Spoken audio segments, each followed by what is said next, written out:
Hello everyone, welcome to Quantifiers. So students, today I have taken a very good question on time, speed and distance based on linear race.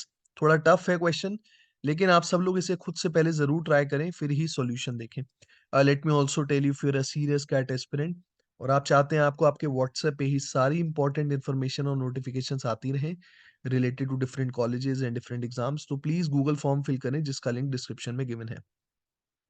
इसके अलावा students we have a Facebook group, WhatsApp group, Telegram group. यहाँ हम daily questions post करते हैं आपकी practice के लिए. आप अपने डाउट्स भी यहाँ पोस्ट कर सकते हैं जिसका हम इंस्टेंट रिप्लाई करेंगे. Other than this you can also follow us on Instagram. इन सबके लिंक डिस्क्रिप्शन में गिवन है. So here is the question. Please pause the video and give it a try. Okay students, I hope आप सबने try किया होगा. एक बार देख लेते हैं क्वेश्चन में क्या गिवन है. If A beats B by 300 meters in a 1.5 kilometer race and B beats C by 2 minutes 30 seconds in the same race, what is the sum of speeds of A and C if A beats C by 6 minutes and 40 seconds in a 3 kilometer race? अब यार अगर आप पहली statement देखें, पहली statement में जो भी इंफॉर्मेशन गिवन है that is related to 1.5 kilometre race, है ना. और जो सेकंड स्टेटमेंट में बात हो रही है that is about 3 kilometre race. एक काम करते हैं, पहली स्टेटमेंट को यूज करते हैं. A beats B by 300 metres in a 1.5 kilometre race, मतलब जितनी देर में ए 1500 मीटर करेगा उतनी देर में बी 1200 मीटर्स करेगा. I hope all of you are aware of this concept कि अगर दो लोग सेम टाइम के लिए ट्रैवल कर रहे हैं तो जो उनके डिस्टेंस का रेशियो है वही उनकी स्पीड का रेशियो है. Now, when A is covering 1500 in the same time B is covering 1200 meters, तो जो भी इनके डिस्टेंस का रेशियो है वही उनकी स्पीड का ratio. So from here I can say that speed of A is to speed of B will be 1500 by 1200 which is 5:4. तो ये पहली इंफॉर्मेशन है.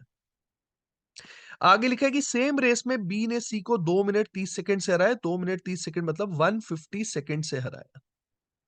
Okay. Now, further it is given, what is the sum of speeds of A and C? If A beats C by 6 minutes and 40 seconds, that means 400 seconds in a 3 kilometre race.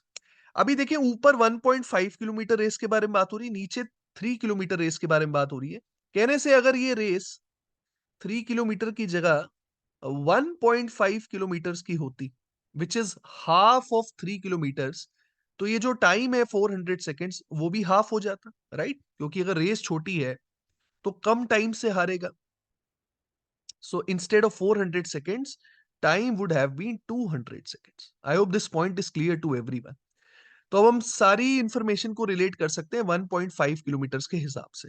Now students, if you see this information that B beats C by 150 seconds, whereas A beats C by 200 seconds. So what does it mean? A ने C को 200 second से हराया, B ने C को 150 second से हराया, A ने C को ज्यादा टाइम से हराया. That means A is the fastest among A, B and C.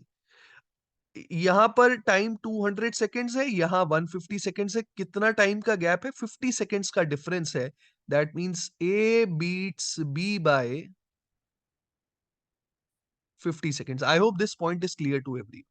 Okay. And then B beats C by 150 seconds. That is the reason A can beat C by 200 seconds. Now, students, if you use this information that A beats B by 50 seconds, and we also know that A beats B by 300 meters, यहां से हम students B की speed निकाल सकते हैं. कैसे निकाल सकते हैं? मान लेते हैं ये फिनिशिंग पॉइंट है, तो जब A ने रेस फिनिश करी, B कहां पर है? B 300 मीटर पीछे है. और हमें ये भी पता है कि जब A ने रेस फिनिश करी, B will take 50 seconds more. So students, we know the distance covered by B and we know the time, so we can find the speed of B. Speed of B will be 300 by 50, which is 6 meters per second.